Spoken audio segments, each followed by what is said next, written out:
Hello my dear students, I am Sukhdev Chaudhary, physics faculty team CLC. Students, lecture number start करने जा रहे हैं आज 68 और इसके अंदर अपन जो बचा हुआ एसएचएम है वो अपन फिनिश करेंगे। अगर अपन एसएचएम की बात करें तो एसएचएम के अंदर अब तक अपन ने एसएचएम का बेसिक पढ़ लिया कि एसएचएम क्या होती है, इसकी कंडीशन क्या होती है, वो मैंने आपको पढ़ा दी।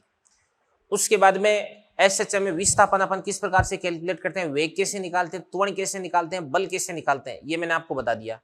इसके बाद में एसएचएम में kinetic energy, potential energy, total energy, ये मैंने आपको समझा दी।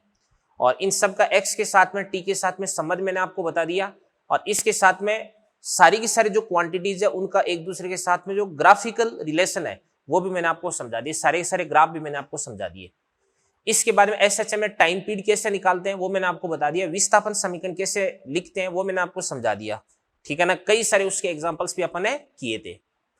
और एसएचएम की सर्कुलर मोशन से किस प्रकार से तुलना करते हैं वो भी मैंने आपको बताया था, आपको याद होगा। स्प्रिंग पेंडुलम में मैंने आपको समझा दिया, स्प्रिंग है उसका स्प्रिंग कांस्टेंट है वो मैंने आपको बता दिया। स्प्रिंगों का संयोजन मैंने आपको समझा दिया, श्रेणीक्रम, समांतर क्रम संयोजन। और उसके बाद में स्प्रिंग का जो इसकी जो कटिंग है, इसको काटना, ये भी मैंने आपको समझा दिया। सरल दोलक है वो अपन ने पढ़ लिया है। और उसके बाद में कंपाउंड पेंडुलम है वो अपन ने पिछले लेक्चर पर कंप्लीट कर दिया था। और कंपाउंड पेंडुलम, इसका टाइम पीरियड आपको प्राप्त हो रहा था टी बराबर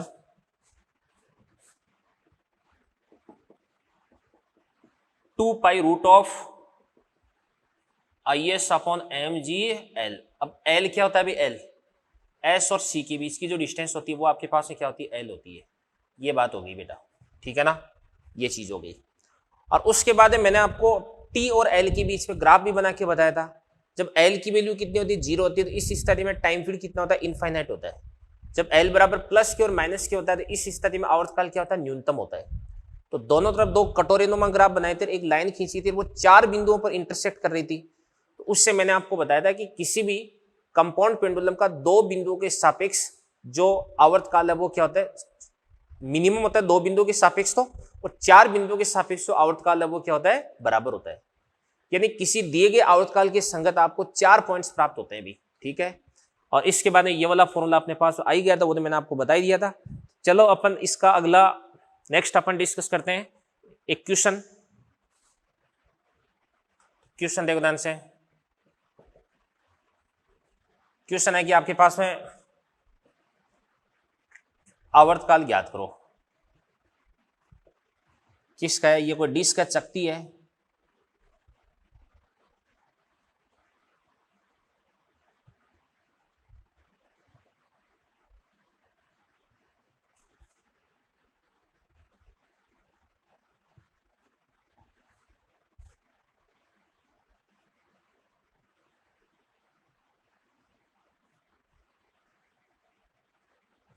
द्रव्यमान m है, त्रिज्या r है, और चक्ति को आपने ना इस बिंदु के सापेक्ष दोलन करवा रहे हो आप। तो ये आपके पास निलंबन बिंदु हो गया, S हो गया, ठीक है ना। तो ये इसके सापेक्ष इस प्रकार से चक्ति यूं घूमने वाली है। तो अपन इसका टाइम पीरियड निकालेंगे, यहां पर लिख देता हूं मैं इसका सॉल्यूशन। तो क्या होता है ध्यान से, सबसे पहले ये S होकर ये आपके पास C होगा। तो S और C के बीच की जो डिस्टेंस होती है वो क्या होती है, स्मॉल l। तो स्मॉल l किसके बराबर हो जाएगा, रेडियस के बराबर, r के बराबर। तो अपन लिख सकते हैं कि l बराबर क्या हो जाएगा आपके पास r, और एक आपको चाहिए भाई IS चाहिए। तो IS बराबर कितना होता है भाई, इस अक्ष के सापेक्ष, चक्ति का इस वाले अक्ष के सापेक्ष तो जड़त्व गुण कितना होता है, mr²/2। तो इस अक्ष के सापेक्ष कितना होता है, 3/2 mr² होता है। रोटेशनल मोशन में मैंने आपको जड़त्व गुण बहुत अच्छे से पढ़ा रखा है। तो यह तो आपके पास है 3/2 mr²। तो t बराबर कितना होता है, t बराबर 2π√ऑफ IS। तो IS कितना होता है आपके पास है 3mr²/2। तो IS अपन mgl, mgl कितना हो जाएगा आपके पास, r हो जाएगा। तो इसको अपन लिख सकते हैं 2π√ऑफ, इसके बाद इसको अपन बोल सकते हैं 3r/2g। ये बात हो गई भी। तो ये आपके पास आवर्तकाल का फॉर्मूला आ चुका है। अब अगर आपको कोई बोले कि इस शक्ति का न्यूनतम आवर्तकाल वो किस बिंदु के सापेक्ष प्राप्त होगा, तो न्यूनतम आवर्तकाल के लिए आपको एल या तो प्लस के या आपको माइनस के लेना पड़ेगा भी, ठीक है ना। तो देखो ध्यान से, इस केस में अगर आपको निकालना है टी मिनिमम, तो टी मिनिमम के लिए जो एल है वो आपको कितना लेना भी पड़ेगा भाई, प्लस माइनस के। और चक्ति के केस में अपन क्या लिख सकते हैं भाई, बराबर ये आपके पास प्लस माइनस के। चक्ति का के मैंने आपको बता रखा है भाई, इसके लिए आई बराबर कितना होता है, एम आर स्क्वायर बटे 2, इसको एम के स्क्वायर के बराबर कर दो, तो के बराबर कितना होता है आपके पास प्लस माइनस आर बटे रूट 2। तो प्लस माइनस ये आपके पास आर बटे, इसको अपन बोलेंगे रूट 2, ठीक है ना। तो यहां पर आपके पास टी मिनिमम बराबर 2 पाई रूट ऑफ, इसके बाद में अपन बात करते हैं कि अभी अब ये फॉर्मूला लगाएंगे अपन, कौन सा, एल प्लस के स्क्वायर बटे एल बटे जी, तो बराबर 2 pi root of L plus, sorry L को अपन क्या लिख सकते हैं, आर बटे रूट 2 प्लस के स्क्वायर बटे एल, तो के स्क्वायर कितना देगा आपके पास, आर स्क्वायर बटे 2, ठीक है ना। तो अब बात सुनना भी, के स्क्वायर बटे एल हो गया ना, तो एल को अपन क्या लिख सकते हैं अभी, के लिख सकते हैं, तो के स्क्वायर बटे के, तो ये भी आपके पास है के ही हो गया। तो के की वैल्यू कितने देगी आपके पास, आर बटे रूट 2, और बट्टे में क्या देगा आपके पास में जी।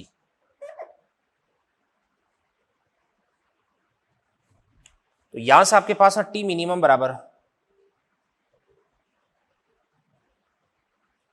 2 पाई रूट ऑफ, क्या बन जाएगा आपके पास, R by root 2, R by root 2, तो कितना बन जाएगा आपके पास है 2 आर बाई रूट 2, तो ये आपके पास रूट 2 आर बन जाएगा, बटे क्या देगा आपके पास में जी। ये आपके पास में मिनिमम टाइम पीरियड आ चुका है। ओके बेटा, इसके बाद में एक क्वेश्चन अपन और देखते हैं। देखो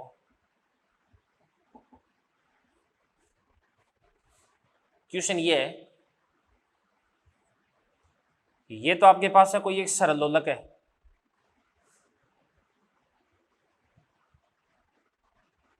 लंबाई है इसकी एल, इसका आवर्तकाल कितना होता है भाई T1, और यहां पर आपके पास है वही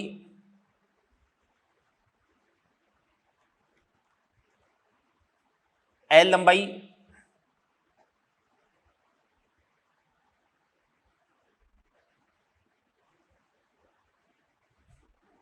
की कोई छड़ है, इसका भी द्रव्यमान कितना आपके पास एम, और इसका द्रव्यमान भी कितना हो जाएगा आपके पास एम हो जाएगा। इसको आप इस बिंदु के सापेक्ष यहां पे पाइवोट करते हैं, और इसको अगर आप माध्य स्थिति से विस्थापित करके छोड़ देते हैं, इसका आवर्तकाल कितना देगा आपके पास T2 देगा। तो T1 तथा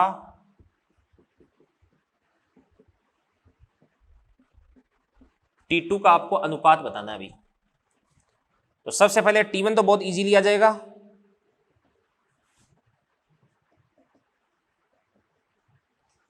टू पाई अंडरूट का एल बटे जी, और T2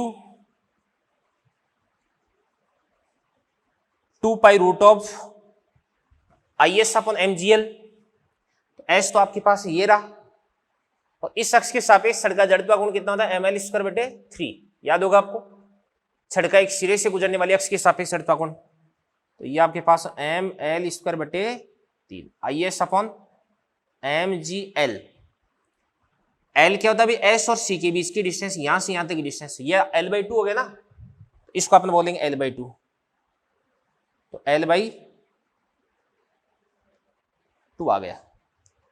तो बराबर क्या देगा आपके पास 2 pi root of 2L upon 3G। तो अगर अपन T1 बटे T2 निकालते हैं, T1 बटे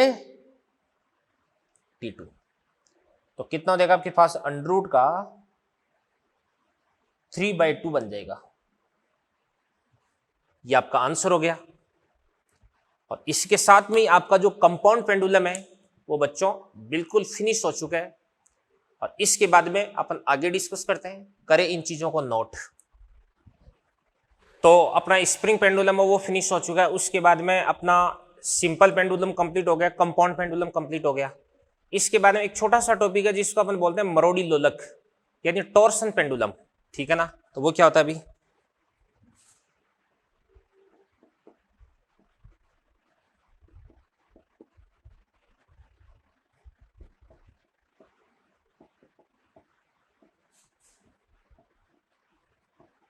टॉर्सन पेंडुलम क्या होता है अभी देखो, ये आपके पास कोई दर्ड आधार है।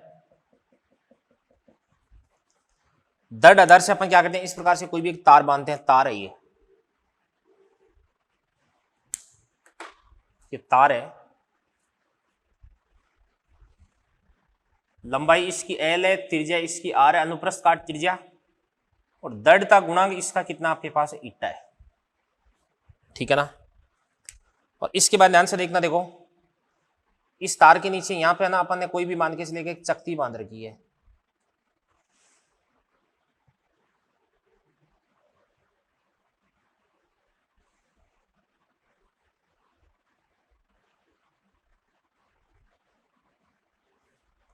कोई भी अपन ने पिंड बांध दिया मान के चलेगा इस प्रकार से यू,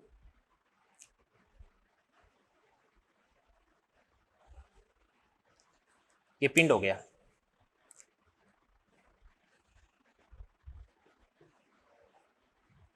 और इस पिंड का जो जड़त्व गुण है वो कितना आपके पास में, आइए कौन सी अक्ष के सापेक्ष, इस अक्ष के सापेक्ष। तो ध्यान से देखना, तो इस तार का जो मरोड़ी नीतांक होता है यानी टॉर्सनल कांस्टेंट होता है, इस तार का मरोड़ी नीतांक क्या हो जाएगा आपके पास में, तो सी बराबर कितना होता है आपके पास में, पाई ईटा R की पावर 4/2L।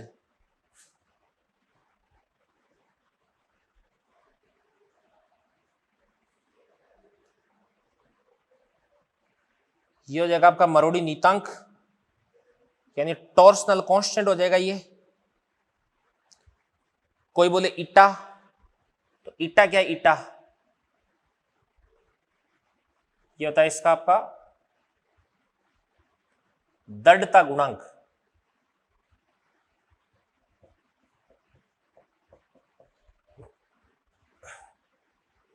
इलास्टिसिटी वाला चैप्टर ना, उसके अंदर मैं आपको पढ़ाऊंगा भी। एक तो यंग प्रत्यास्थता गुणांक होता है, एक आयतन प्रत्यास्थता गुणांक होता है, एक क्या होता है, दृढ़ता गुणांक होता है। ईटा से इसको अपन लिखते हैं। तो इस स्थिति में टी बराबर कितना होता है आपके पास में, 2π√I/c। तो आई तो अपन क्या लिख सकते हैं अभी, आई तो इसका जड़त्व गुण हो जाएगा पिंड का, और सी आपके पास में इस तार का दृढ़ता गुणांक को देगा, जो अपन इस फॉर्मूले से पता कर सकते हैं अभी, इस फॉर्मूले से। और ये कौन सी अक्ष के सापेक्ष घूम रहा है, यही आपके पास में घूर्णन अक्ष होगी, इसी अक्ष के सापेक्ष इस प्रकार से घूम रहा है। तो अगर ये चकती है तो चकती का इस अक्ष के सापेक्ष, इस दी गई अक्ष के सापेक्ष जड़त्व गुण कितना हो जाएगा बताओ, ये हो जाएगा आपके पास mr²/2। तो आई बराबर m, इसकी त्रिज्या r (2) हो गया। यहां से लेकर के यहां तक ये वाली जो डिस्टेंस है ये आपके पास में क्या देगा, r। इसका द्रव्यमान है वो कितना देगा आपके पास, m हो जाएगा, ठीक है भाई, ये चीज होगी। तो मरोड़ी लोलक ये मैंने आपको यहां पे कंप्लीट करवा दिया है, ठीक है।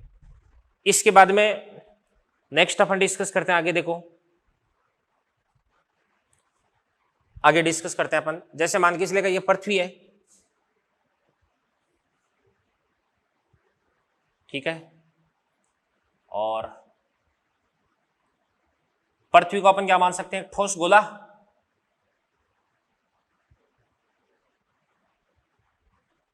पृथ्वी का द्रव्यमान कितना आपके पास m, इसकी त्रिज्या कितना देगी r। अब मैं क्या करता हूं, इसके व्यास के अनुदिश इस प्रकार से कोई भी एक सुरंग बनाता हूं। ये मैंने इसके व्यास के अनुदिश इस प्रकार से एक सुरंग बना दी है भी।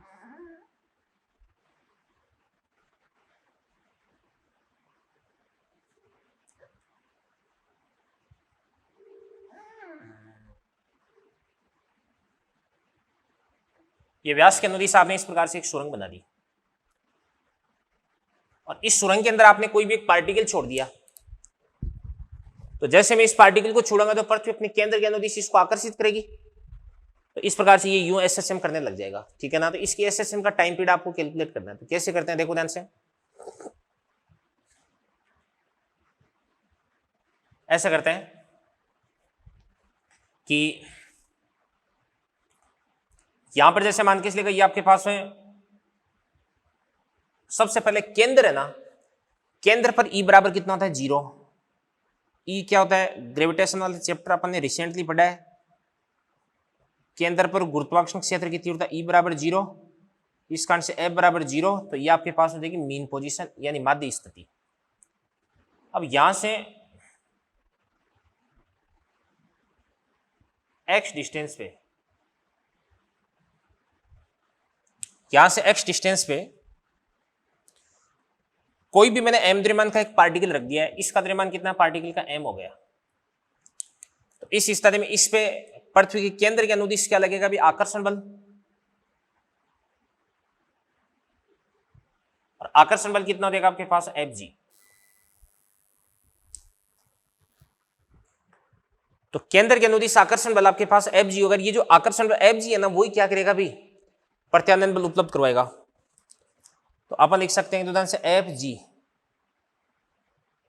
बराबर क्या हो जाएगा आपके पास माइनस का एम इंटू क्या देगा ईजी हो जाएगा, और माइनस का एम इंटू ईजी, ईजी बराबर कितना होता है आपके पास है जी एम एक्स अपॉन क्या होता है आपके पास है आर क्यूब होता है। मैंने आपको फॉर्मूला बता रखा है, अंदर स्थित बिंदुओं पे G M R upon R cube होता है। आर क्या होती है केंद्र से दूरी, केंद्र से दूरी यहां पे एक्स लिख रखी है तो मैंने भी एक्स लिख दिया।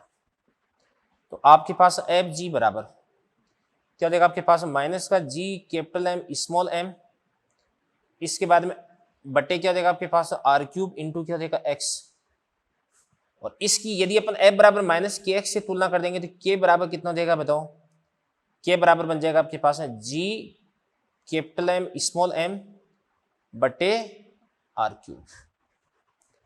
और यदि आपको इसका आवर्तकाल ज्ञात करना है तो टी बराबर 2 पाई रूट ऑफ टी बराबर 2 pi root of M by K. तो एम तो क्या देगा आपके पास एम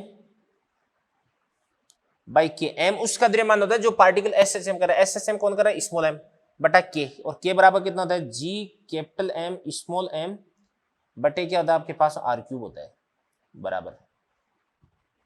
यहां पे देखो बेटा अपन एम से एम को कैंसिल आउट कर देंगे, स्मॉल एम से आपका स्मॉल एम कैंसिल आउट हो गया, और जीएम को अपन क्या लिख सकते हैं अभी G into R square, R square R cube ऊपर आर बच जाएगा। तो टी बराबर कितना देगा आपके पास 2 पाई रूट ऑफ आर बटे जी, और इसकी वैल्यू अपन जानते हैं कितनी होती है आपके पास 84.6 मिनट। तो इसका मतलब यह कि अगर किसी भी पार्टिकल को मैं यहां से रिलीज करता हूं पृथ्वी की सतह से, तो यह व्यास के अनुदिश इस प्रकार से सुरंग के अनुदिश गति करेगा और 84.6 मिनट बाद में वापस यहीं पे आ जाएगा एक चक्कर लगा करके। अगर कोई आदमी यहां पे खड़ा है, कोई आदमी यहां पे खड़ा है, यहां से अगर रिलीज करूंगा तो ध्यान से देखने तो 84/6 ये कितना होता है आपके पास है 42/3, तो लगभग 42 मिनट बाद में दूसरे वाले सिरे पर इस पार्टिकल को अपन देख सकते हैं, ठीक है ना। ये चीज हो गई भी। इसी प्रकार से और भी बहुत सारे केस इसके अंदर अपन बना सकते हैं, ठीक है। देखो ध्यान से, कोई भी आपके पास यू आकार की नलिका है, उसके अंदर आपने पानी भर दिया, एक तरफ से फूंक मार करके छोड़ दिया, और फूंक मार करके छोड़ दिया, तो फिर उसके बाद इसका आवर्तकाल कितना होगा वो भी अपन निकाल सकते हैं, ठीक है ना। चलो करते हैं कैलकुलेट। जैसे मान के चलिएगा ये यू आकार की कोई नलिका है,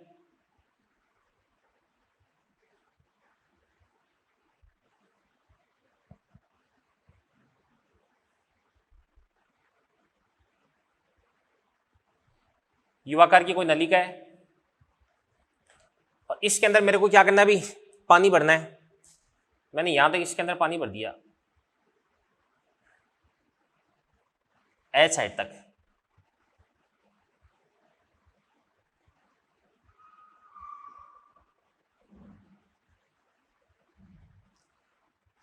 मैंने एच साइड तक इसके अंदर पानी भर दिया है।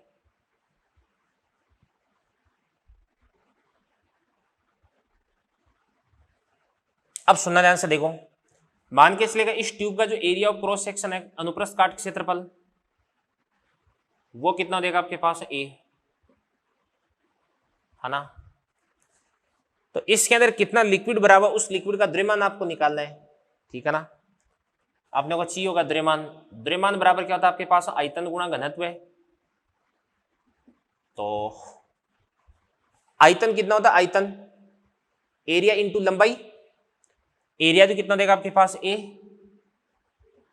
इंटू लंबाई कितनी हो जाएगी आपके पास 2h, एच ये और एच ये 2h। अब आप बोलोगे सर ये नीचे वाला इसका लिक्विड है, इसका द्रव्यमान भी तो काउंट करो। भाई नीचे वाला इसको अपन नेग्लेक्ट मान सकते हैं, क्योंकि नीचे वाले की लंबाई अपने को गिवन ही नहीं है, ठीक है ना।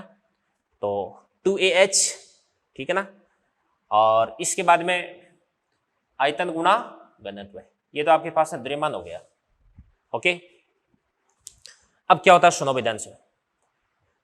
जैसे मान के इसलिए इधर से मैंने हल्का सा इसको फूंक मार करके छोड़ दिया, फूंक मारूंगा तो ये वाला लिक्विड है यहां से नीचे आएगा और ये ऊपर जाएगा, तो ये तो मान के इसलिए कहां तक आ जाएगा, इस प्रकार से यहां तक आ जाएगा। भाई यहां पे ये इक्विलिब्रियम है ना, तो इसको अपन बोल सकते हैं माध्य स्थिति यानी मीन पोजीशन। जैसे मैं फूंक मारूंगा ना, तो वैसे लिक्विड यहां से तो ये थोड़ा सा नीचे आ जाएगा यहां तक, और ये वाला लिक्विड थोड़ा सा ऊपर चला जाएगा, इस प्रकार से यहां तक, ठीक है। ये यहां तक चला गया। मान के चलेगा ये वाला विस्थापन है वो कितना देगा आपके पास x, ऑब्वियसली ये भी कितना देगा आपके पास है x।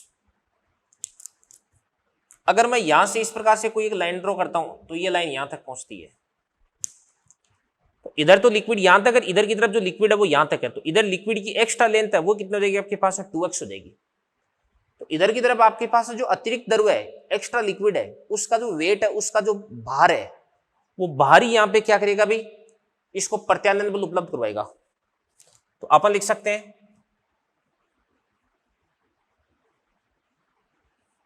प्रत्यानयन बल बराबर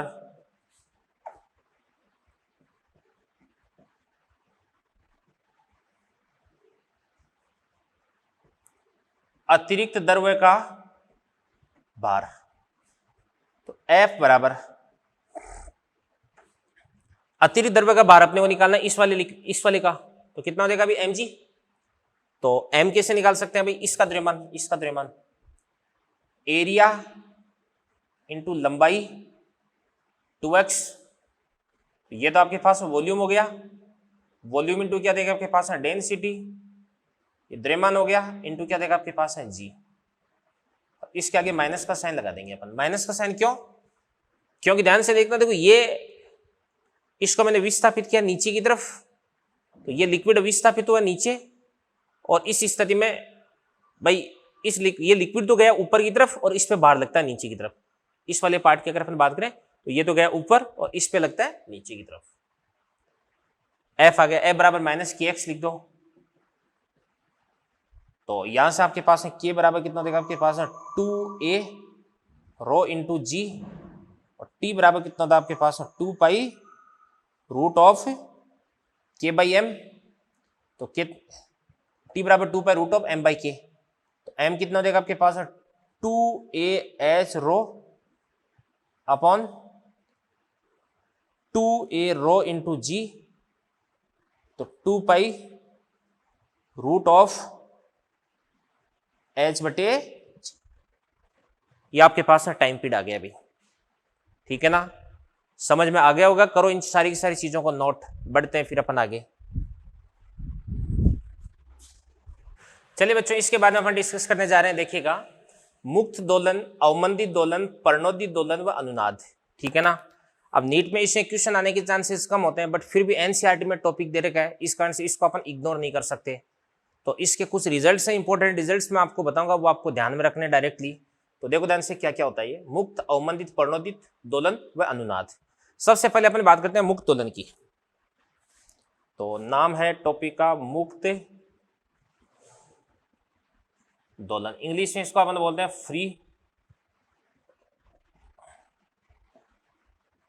ऑसिलेशन।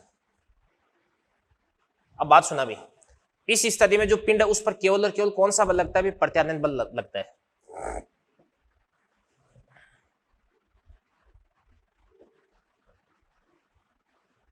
केवल प्रत्यानयन बल लगता है, यानी अपन बोल सकते हैं कि F बराबर क्या होता है आपके पास माइनस का K इंटू एक्स। तो F को अपन क्या लिख सकते हैं? Ma बराबर माइनस का के एक्स, तो A बराबर कितना देगा? माइनस का K बटा M इंटू एक्स। यहां से आपके पास होता से D square x upon D T square plus क्या देगा आपके पास K बटे M इंटू एक्स बराबर 0। और इस स्थिति में ध्यान से देखना, देखो जो कोणीय आवर्ती होती है उसको अपन, या कोणीय आवर्ती है जो आवर्ती होती है, इसको अपन क्या बोलते हैं? इसको अपन बोलते हैं मुक्त आवर्ती बोलते हैं, प्राकृतिक आवर्ती बोलते हैं। क्या बोलते हैं? प्राकृतिक आवर्ती। तो प्राकृतिक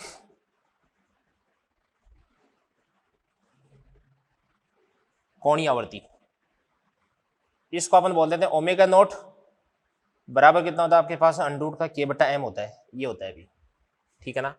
अब केवल प्रत्यानयन बल लग रहा है। प्रत्यानयन बल क्या होता है? एक प्रकार का कंजर्वेटिव फोर्स होता है, ठीक है ना। और इसके अंदर किसी भी प्रकार का अवमंदनकारी बल यानी रिटार्डिंग फोर्स नहीं लग रहा, असंरक्षी बल नहीं लग रहा। इस स्थिति में इसकी कुल ऊर्जा वो समय के सापेक्ष क्या रहती है? नियत, और आयाम भी क्या रहता है? भी नियत रहता है। तो अपन बात करते हैं कि कुल ऊर्जा और जो आयाम है ये क्या होते हैं आपके पास? नियत होते हैं।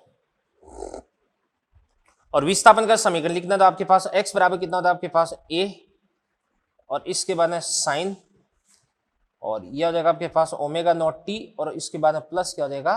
फाई। फाई क्या होती है? प्रारंभिक कला होती है।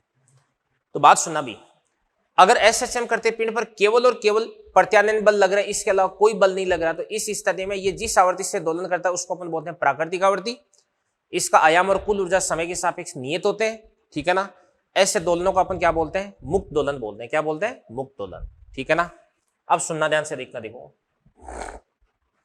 एक होता है आपके पास अवमंदित दोलन,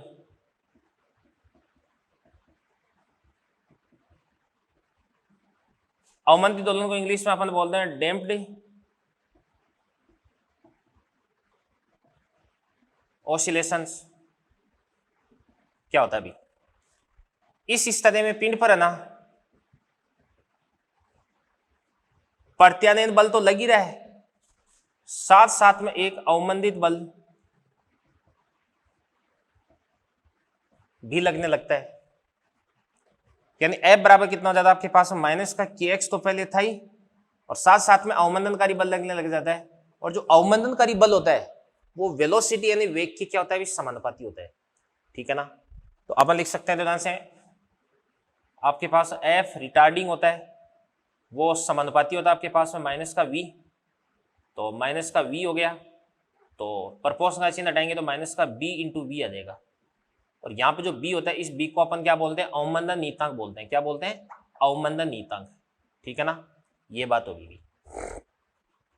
तो F को अपन क्या लिख सकते हैं? माइनस का B इंटू V भी हो जाएगा। और अब सुनना भाई, पहले तो आपके पास F बराबर माइनस का KX लग रहा था, और अब F बराबर माइनस KX के साथ साथ में माइनस का B इंटू V भी लगने लग गया, दो फोर्स आ गए भी। तो F को अपन क्या लिख सकते हैं? MA लिख सकते हैं। तो A बराबर कितना हो जाएगा आपके पास में? F बाई M, तो M से डिवाइड कर दो। तो A को अपन क्या लिख सकते हैं? यहाँ पे डी स्क्वायर एक्स अपॉन क्या देगा आपके पास? D T square.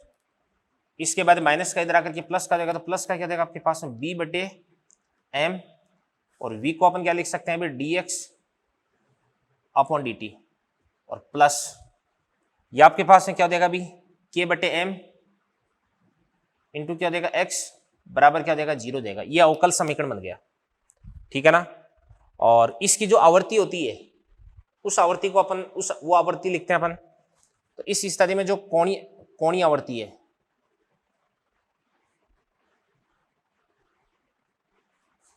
कोणीय आवृत्ति होती है, ध्यान से देखना, देखो ओमेगा बराबर omega naught square minus B बटे 2M का होल स्क्वायर का रूट। यानी ओमेगा बराबर कितना होता है आपके पास? ओमेगा नॉट कितना होता है आपके पास? K बटे M, माइनस क्या होता है आपके पास में बी स्क्वायर बटे 4m स्क्वायर का रूट हो जाएगा। ये बात हो गई भी, यानी अवमंदित दोलन की स्थिति में जो कोणीय आवृत्ति होती है वो प्राकृतिक आवृत्ति से कम होती है भी, यानी फ्रीक्वेंसी क्या हो जाती है, थोड़ी सी डिक्रीज हो जाती है। ठीक है, अब इस स्थिति में इसका जो आयाम और जो कुल ऊर्जा है वो समय के सापेक्ष चर घातांकी रूप से घटते हैं। तो ध्यान से देखना, देखो आयाम और कुल ऊर्जा वो समय के सापेक्ष चर घातांकी रूप से घटते हैं। कैसे घटते हैं देखो आपको बताता हूं मैं। ए बराबर कितना होता है आपके पास, ए नॉट इंटू ई की पावर माइनस का बी इंटू टी हो जाएगा। और यहां पर बी क्या होता है अभी, अवमंदन नीतांक होता है। ठीक है ना, और इसके बाद में माइनस का क्या हो जाएगा आपके पास में बी इंटू टी, और कुल ऊर्जा होती है, ये इसको अपन बोल सकते हैं कि अभी माइनस का गामा इंटू टी लिख दो, चर घातांकी रूप से घटता है। और जो ई होता है वो ई बराबर भी कितना होता है आपके पास, ई नॉट इंटू ई की पावर माइनस का भाई ई बराबर कितना होता है आपके पास 1/2 के स्क्वायर। ई बराबर कितना होता है आपके पास 1/2 के स्क्वायर, तो 1/2 के ए स्क्वायर को अपन क्या लिख सकते हैं, ए नॉट स्क्वायर ई की पावर माइनस का 2 गामा इंटू टी। तो यहां से आपके पास ई बराबर ई नॉट इंटू ई की पावर क्या देगा आपके पास माइनस का 2 गामा इंटू टी हो जाएगा। तो आयाम भी घटता है समय के सापेक्ष, और कुल ऊर्जा होती है वो भी समय के सापेक्ष चर घातांकी रूप से घटती है। तो आयाम की बात करते हैं, ये आयाम हो गया, ये आपके पास टाइम हो गया, ये टाइम हो गया, ये आपके पास कुल ऊर्जा हो जाएगी। तो देखिए ध्यान से, आयाम होता है वो भी इस प्रकार से समय के सापेक्ष चर घातांकी रूप से घटता है। प्रारंभिक आयाम है वो कितना आपके पास ए नॉट है टी बराबर 0 पर, और जो कुल ऊर्जा होती है वो भी क्या होती है इस प्रकार से चर घातांकी रूप से घटती है। बट कुल ऊर्जा है इसके अंदर यहाँ पर माइनस का 2 गामा आ रहा है, इसके अंदर माइनस का गामा आ रहा है, तो कुल ऊर्जा होती है वो ज्यादा तेजी से घटती है। ठीक है ना, इस प्रकार से ज्यादा तेजी से घटती है, इसकी स्लोप अपने को ज्यादा प्राप्त होती है। और टी बराबर 0 पर प्रारंभिक ऊर्जा कितनी होती है आपके पास, ई नॉट होती है। ठीक है ना, और यदि इसका अपन समीकरण लिखते हैं तो x बराबर क्या हो जाएगा आपके पास, x बराबर a sine omega T plus क्या हो जाएगा आपके पास है फाई। अब बात करते हैं a की, तो a बराबर कितना होता है ए नॉट इंटू ई की पावर माइनस का गामा टी, और इसके बाद है साइन ओमेगा की बात करते हैं, तो ओमेगा बराबर कितना होता है आपके पास है k/m माइनस क्या होता है आपके पास है बी स्क्वायर बटे 4m स्क्वायर का रूट, यानी इसकी पावर 1/2 ओमेगा टी, और इसके बाद में प्लस क्या होता है आपके पास है फाइव।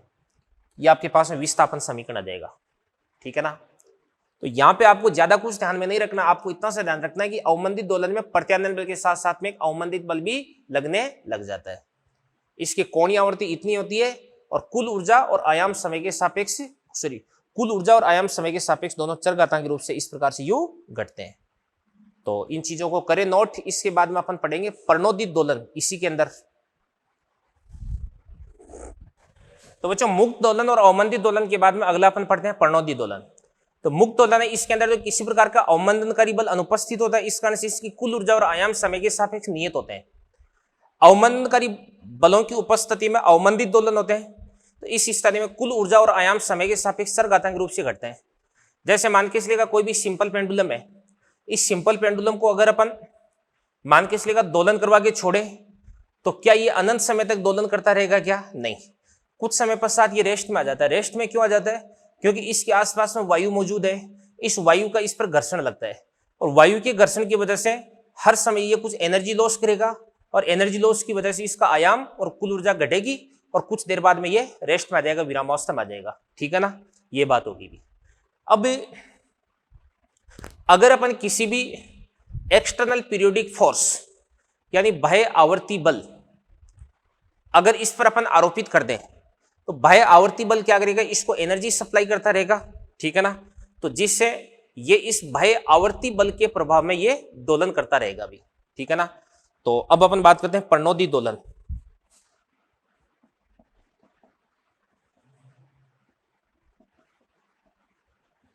पर्णोदी दोलन इसको अपन बोलते हैं फोर्स्ड ऑसिलेशन। क्या होता है ध्यान से देखना, इसके अंदर प्रत्यानयन बल तो है ही, वो तो लगता ही लगता है, साथ में अवमंदित बल भी लग रहा है, और अपन ने लगा दिया है बाह्य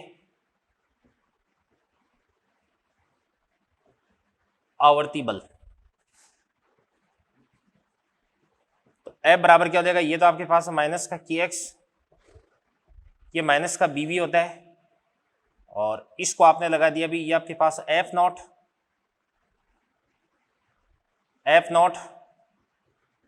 साइन ओमेगा डी इंटू क्या देगा आपके पास टी, ओमेगा डी बोले तो इसको अपन बोलते हैं ड्राइविंग चालक बल, जो चलाने वाला बल है, बाह्य आवर्ती बल। तो यह देखो ओमेगा डी यानी angular frequency of driving force, यानी बाह्य चालक बल की कोणीय आवर्ती। तो एफ को अपन क्या लिख सकते हैं, एम ए लिख सकते हैं, ठीक है ना। पूरे को अपन एम से डिवाइड कर देंगे तो ए बराबर कितना होता है आपके पास डी स्क्वायर एक्स अपॉन क्या होता है आपके पास डी टी स्क्वायर। इसके बाद में जो से ये माइनस का इधर की तरफ आके प्लस बन जाएगा, तो प्लस क्या देगा आपके पास बी बटा एम, और v को अपन क्या लिख सकते हैं D x upon D T, ठीक है ना।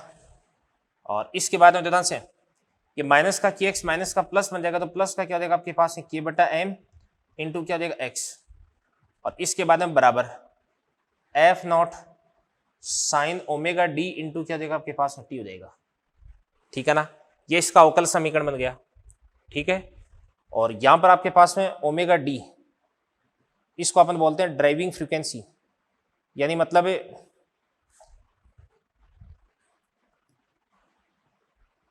बाह्य चालक बल की कोणीय आवर्ती, बाह्य चालक बल की कोणीय आवर्ती हो गई भी, ठीक है ना। अब सुनना ध्यान से, अगर आपने बाहर से कोई चालक बल इस पर आरोपित कर दिया तो इस स्थिति में इसकी जो कोणीय आवर्ती है वो इस चालक बल की कोणीय आवर्ती के बराबर ही हो जाएगी भी, ठीक है ना। यानी इस स्थिति में आपका जो पेंडुलम है न तो प्राकृतिक आवर्ती से दोलन करेगा, न तो ओमेगा नोट से दोलन करेगा, और न ही ओमेगा से दोलन करेगा, जबकि किससे दोलन करेगा, ओमेगा डी से दोलन करेगा, जो बाहर से आपने फोर्स लगाया ना उसकी कोणीय आवर्ती से दोलन करेगा, ठीक है ना। तो ध्यान से देखना, तो इस स्थिति में जो आपके पास दोलन की आवर्ती है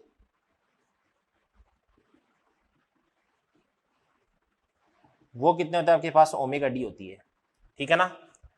अब इस स्थिति में जो आयाम होता है इसका फॉर्मूला आपको याद रखना है, एनसीईआरटी में भी दे रखा है। ए बराबर कितना होता है आपके पास F not upon root of M, और इसके बाद में ओमेगा डी स्क्वायर माइनस क्या होता है आपके पास ओमेगा नॉट स्क्वायर, प्लस क्या होता है आपके पास ओमेगा डी इंटू क्या होता है बी, इसका होल स्क्वायर, और इसके बाद इसका क्या देगा आपके पास रूट हो जाएगा। तो ये एफ नॉट बीच में लिख देता है, थोड़ा सा सही लगे देखने में, ये फॉर्मूला बन गया अभी, काफी बड़ा फॉर्मूला है ना, बट ध्यान में रखना कोई इलाज नहीं है, ये बन गया अभी, ये आयाम का फॉर्मूला होता है। अब सुनना ध्यान से देखना, देखो यदि आपके पास में जो बी है, बी तो क्या होता है अभी अवमंदन नीतांक होता है जो कि बहुत कम होता है, तो इस स्थिति में आपके पास जो ओमेगा डी बी है वो बहुत कम हो जाएगा, लगभग जीरो के आसपास हो जाएगा, अभी बहुत छोटा है, मतलब जो अवमंदन नीतांक है बी है वो बहुत छोटा है, तो ओमेगा डी बी बहुत छोटा हो जाएगा, तो इसको अपन जीरो के हवाले कर देते हैं। तो इस स्थिति में आपके पास ए बराबर कितना हो जाता है एफ नॉट अपॉन ये आपके पास एम, और इसको अपन बोल सकते हैं ओमेगा डी स्क्वायर माइनस क्या देगा आपके पास ओमेगा नॉट स्क्वायर हो जाएगा, स्क्वायर सॉरी इसका भी स्क्वायर होगा यहाँ पे ना, स्क्वायर और रूट एक दूसरे से कैंसिल आउट हो जाएंगे, ये चीज हो गई भी, ये तो आपके पास आयाम आ गया है ना। अब सुनना ध्यान से, अगर इस स्थिति में ओमेगा डी और ओमेगा नॉट बराबर हो जाए, इसका मतलब क्या होता है, सुनना ध्यान से।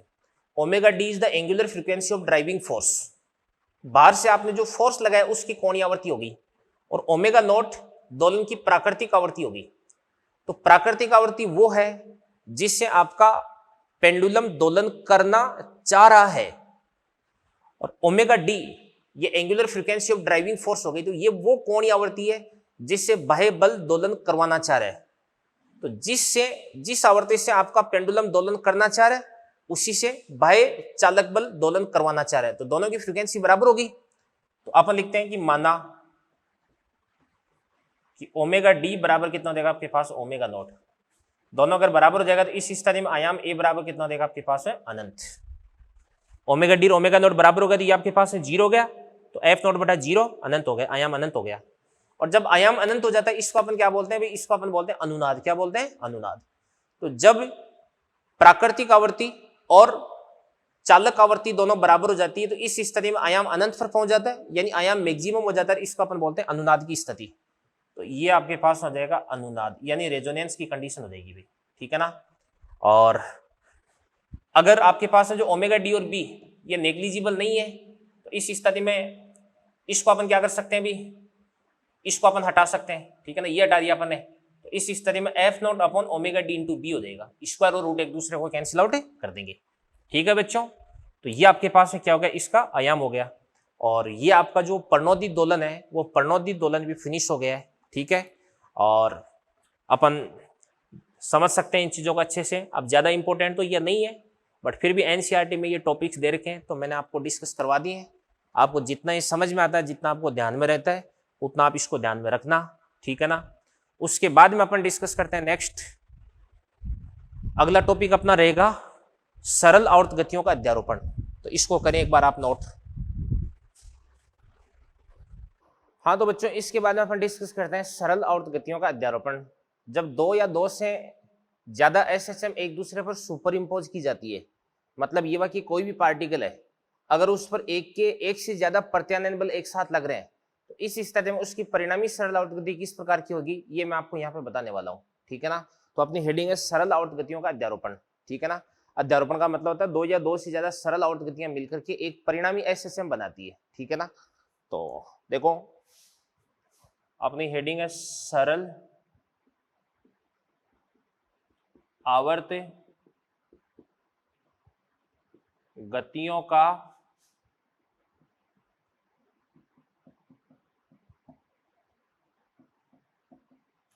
अध्यारोपण,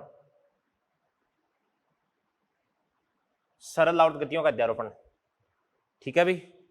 तो सबसे पहले अपन देखते हैं, अगर मान के इसलिए दो एसएचएम समान दिशा में सेम डायरेक्शन में, तो सबसे पहले इसमें ले लेते हैं फर्स्ट समान दिशा में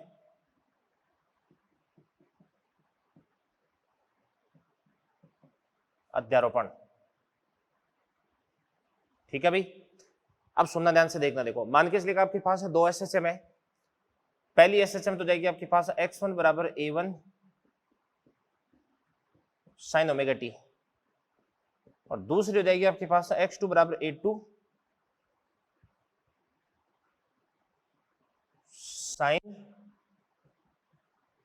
ओमेगा टी प्लस क्या देगा आपके पास फाई हो जाएगा। और ध्यान से देखना, देखो फाई क्या हो जाएगा, इन दोनों के बीच में कलांतर हो जाएगा। क्या हो जाएगा, कलांतर, दोनों के बीच का फेज डिफरेंस हो जाएगा। तो पहले का आयाम कितना है a1, दूसरे का आयाम कितना है a2, दोनों की कोणीय आवृत्ति वो कितनी ओमेगा है, और दोनों के बीच में कलांतर कितना आपके पास है फाई है। तो अब इनको अपन किस प्रकार से सोल्व करते हैं भाई, इसको अपन सोल्व करते हैं समांतर चतुर्भुज का नियम है उससे, ठीक है ना। या अपन कलाक चित्र इसका फेजर डायग्राम बनाते हैं। सबसे पहले पहली एसएचएम है उसको रिप्रेजेंट करता हूँ वेक्टर से, एक तीर से। तो ये मैंने इधर की तरफ बना दिया, और इसका जो आयाम है वो कितना देगा आपके पास a1। और दूसरी जो एसएचएम है वो इसके साथ में फाई एंगल पे बना दूंगा मैं इधर की तरफ। तो इधर की तरफ बना दूंगा इस प्रकार से, यूं फाई एंगल पे। तो ये आपके पास में क्या देगा, a2 हो जाएगा। तो ये a1 हो गया, ये आपके पास a2 हो गया। अब इसके बाद इसका समांतर चतुर्भुज बना दूंगा मैं इस प्रकार से, यूं।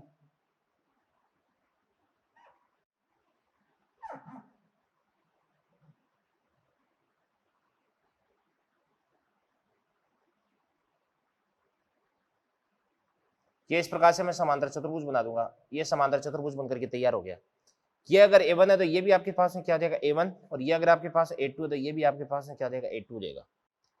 और जो परिणामी SHM है वो यहां से लेकर के यहां तक बना देंगे अपन इस प्रकार से। तो ये आपके पास में क्या हो जाएगा A हो जाएगा। यहां पर A1 और A2 इन दोनों के बीच का जो एंगल है, दोनों के बीच का जो कलांतर है वो तो कितना देगा आपके पास में 5। तो इसको तो अपन लिख देंगे इस प्रकार से 5। और जो आपकी परिणामी SHM है वो इस A1 के साथ में यानी पहली SHM के साथ में कितना कोण बनाती है, इस प्रकार से ये वाला कोण हो जाएगा, मान के चलेगा थीटा। ठीक है ना। अब पहली SHM का आयाम कितना है A1, दूसरे SHM का आयाम कितना हो जाएगा A2 देगा। तो यहाँ पे जो परिणामी SHM है उसका आयाम कितना हो जाएगा, तो अपन लिख देते हैं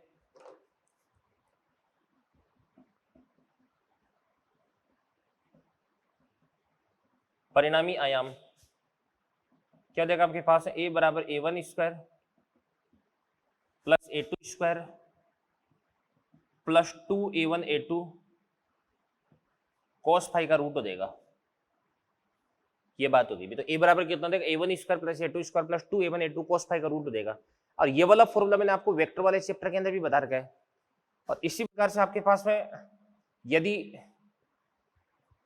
थीटा बराबर कितना देगा आपके पास है 0 डिग्री, तो A बराबर कितना देगा आपके पास है A1 प्लस A2 आ जाएगा, यानी ये क्या देगा आपके पास है मैक्सिमम। और यदि आपके पास में थीटा बराबर कितना देगा भाई 90, तो इस स्थिति में A बराबर क्या देगा बताओ A1 square plus A2 square का रूट देगा, यानी इसकी पावर 1/2। और यदि आपके पास में थीटा बराबर कितना देगा 180 डिग्री, तो इस स्थिति में A बराबर कितना देगा आपके पास A1 डिफरेंस A2 देगा, ये परिणामी आयाम आ जाएगा। और परिणामी आयाम वो क्या देगा आपके पास है मिनिमम हो जाएगा। ठीक है। और यदि आपके पास है A1 और A2 दोनों बराबर हो जाए तो इस स्थिति में परिणामी आयाम क्या बनता है बताओ 2A cos 5/2। ये फॉर्मूला मैं आपको वेक्टर वाले चैप्टर के अंदर पढ़ा चुका हूं भाई। अब पुरानी बातें तो आपको ध्यान रखनी पड़ेगी यार। तो अपन लिख सकते हैं यदि A1 बराबर क्या देगा आपके पास A2, ठीक है ना, बराबर क्या देगा आपके पास A0, ये मैंने मान लिया है। तो इस स्थिति में परिणामी आयाम A बराबर कितना देगा आपके पास 2A0 cos 5/2 देगा। ठीक है ना, ये चीज होगी भी। और इसी प्रकार से आपके पास जो परिणामी SHM, इस परिणामी SHM का पहली SHM के साथ का कोण कितना हो जाएगा, कलांतर कितना हो जाएगा tan थीटा। तो अपन लिख सकते हैं tan थीटा बराबर कितना देगा आपके पास A2 sin 5 बटे A1 प्लस A2 cos 5 आ जाएगा भी। ठीक है ना, ये चीज होगी। तो मेरे हिसाब से इसके अंदर कोई दिक्कत नहीं होगी। तो वेक्टर वाले चैप्टर के अंदर जो बातें बताते हैं वो अपन सारी सारी बातें यहां पर भी लागू कर सकते हैं। ठीक है बेटा। इसके बाद में चलो अपन देखते हैं नेक्स्ट सेकंड लंबवत दिशा में अध्यारोपण।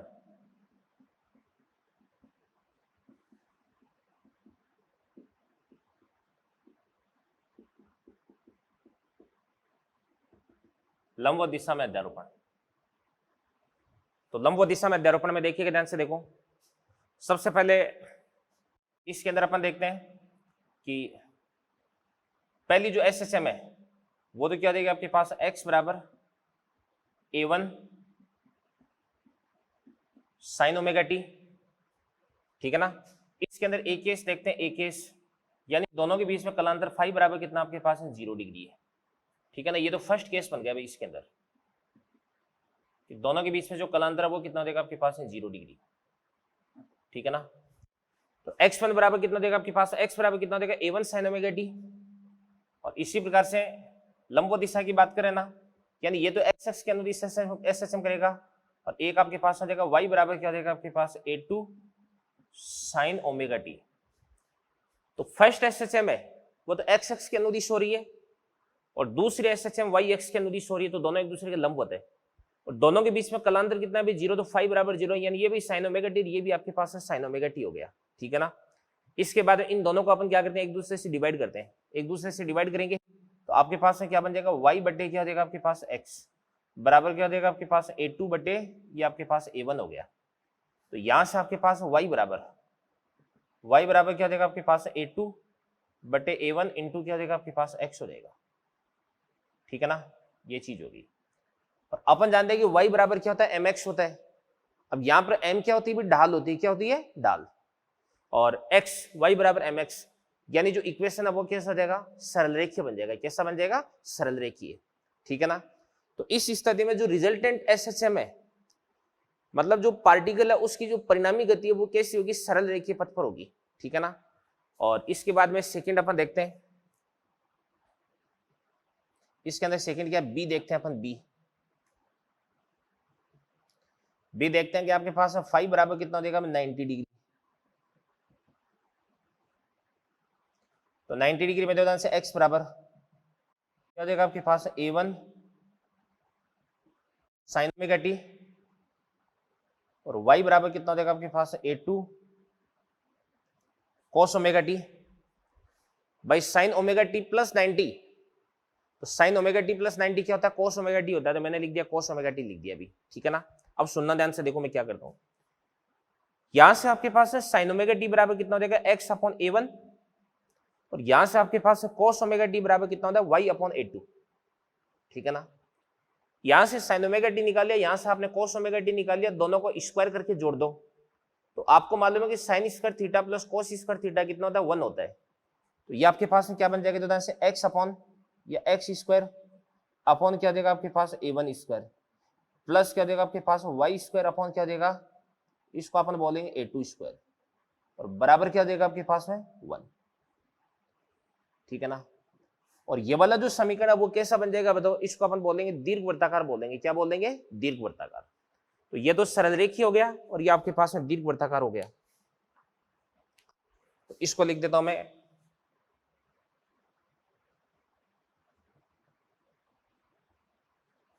सरल रेखीय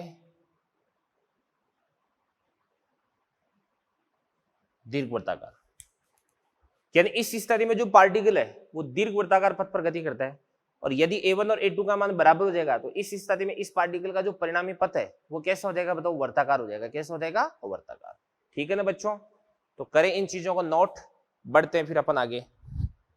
चलिए बच्चों, इसके बाद में सरल गतियों के अध्यारोपण पर आधारित अपन 3 क्वेश्चन कर रहे हैं। देखो ध्यान से, सबसे पहला क्वेश्चन क्या करें, आपके पास SHM का समीकरण दे रखा है, x1 बराबर 6 sin omega T plus pi by 6, और x2 बराबर कितना आपके पास माइनस का 8 sin ओमेगा टी माइनस का पाई बाई 3 हो जाएगा।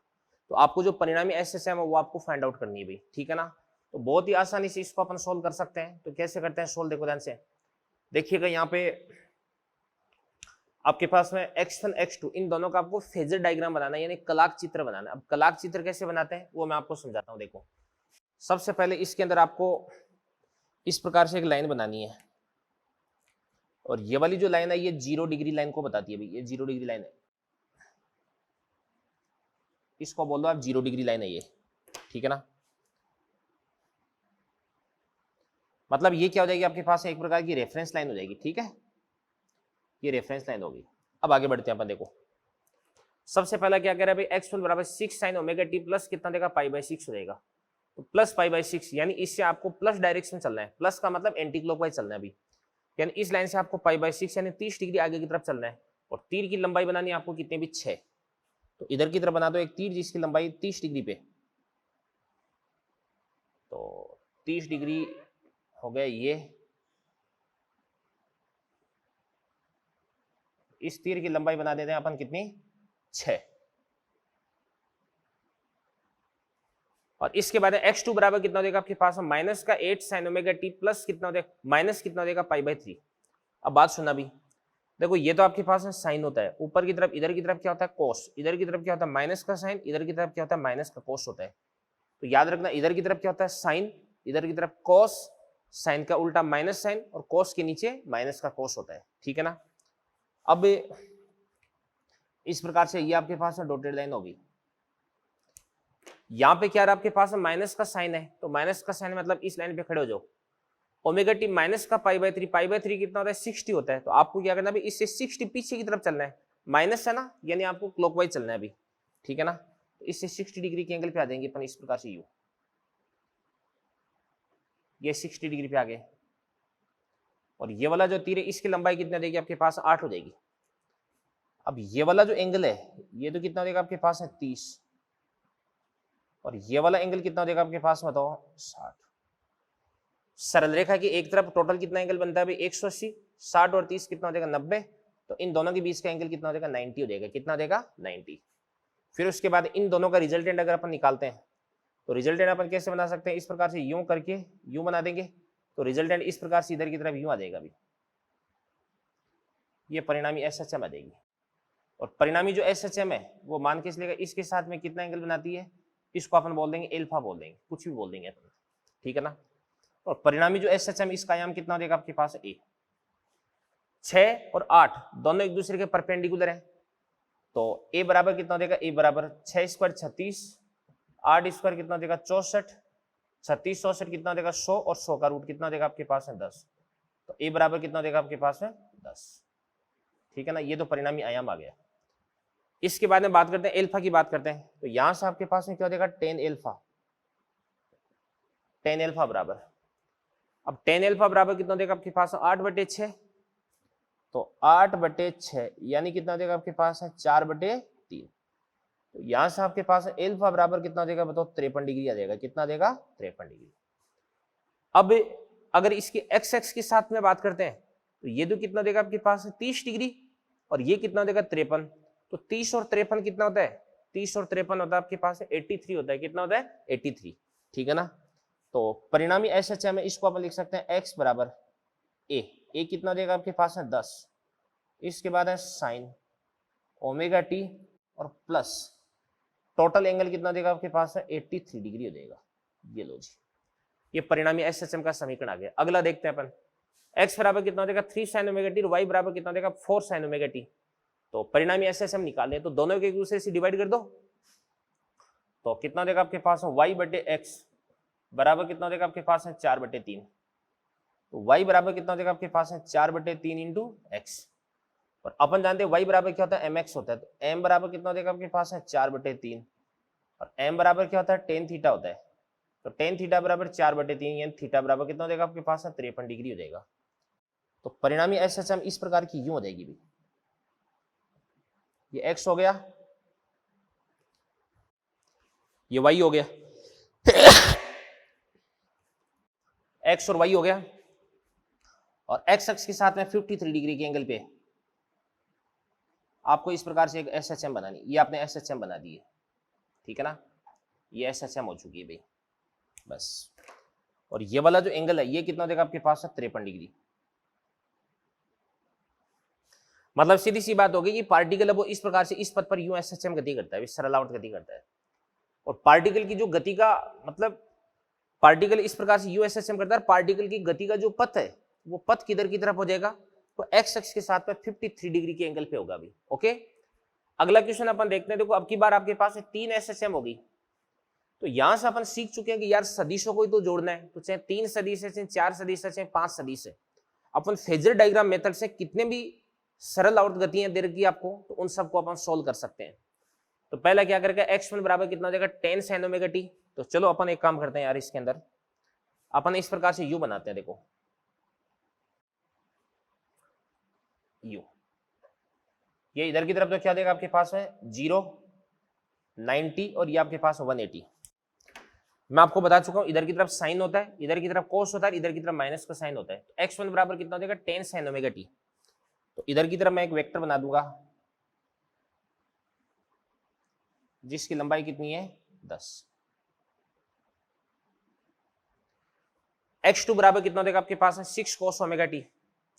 इधर की तरफ अपन एक वेक्टर बना देंगे जिसकी लंबाई कितनी भी 6 है।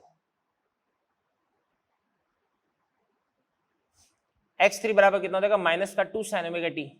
माइनस का साइन इधर की तरफ होता है, तो इधर की तरफ अपन एक वेक्टर बना देंगे जिसकी लंबाई कितनी आपके पास है 2 है।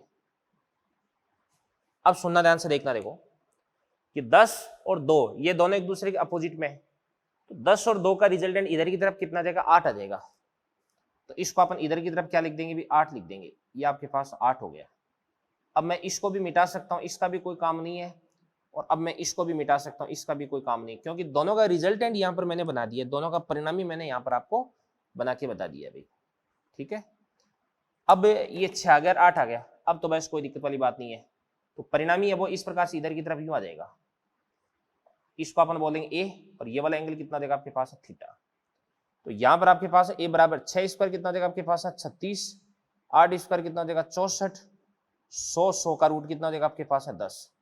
और इसी प्रकार से टेन थीटा बराबर कितना देगा 6/8, यानी कितना देगा आपके पास है 3/4। तो थीटा कितना देगा आपके पास है 37 डिग्री देगा, कितना देगा 37 डिग्री।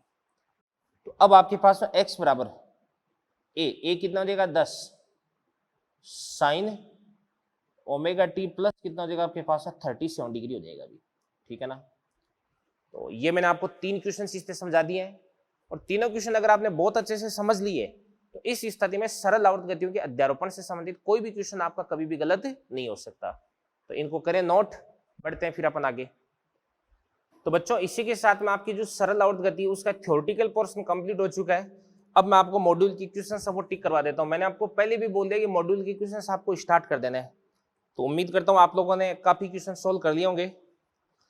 सबसे पहले स्टेज फर्स्ट पे अगर अपन बात करते हैं, क्वेश्चन नंबर 12 मैं कराऊंगा, 13,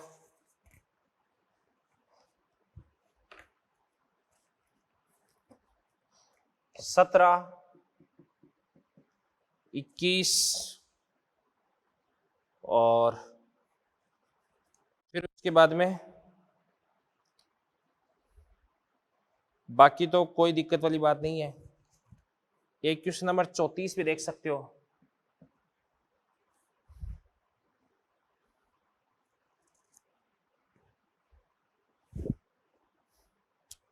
इसके बाद में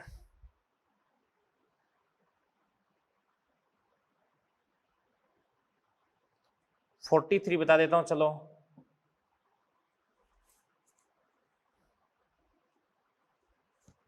कोई दिक्कत वाली बात नहीं है, बस स्टेज फर्स्ट में इतना ही है। इसके बाद में बात करते हैं अपन स्टेज सेकंड की। तो स्टेज सेकंड के अंदर क्वेश्चन नंबर 1, 2, इसके बाद में 5, 7, 8, 9, 10, देखो अच्छे क्वेश्चन सारे कराऊंगा मैं आपको। 11, 12, 11, 12, ठीक है, 17 और चलो अपन 19वां भी कर लेते हैं, अध्यारोपण का है।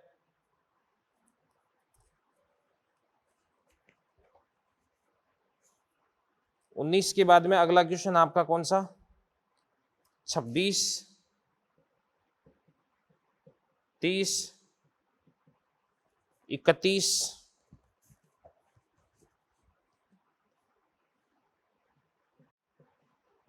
33, 34, 36, 38, 42, 46,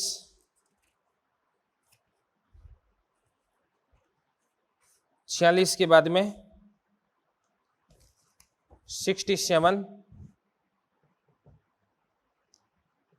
72,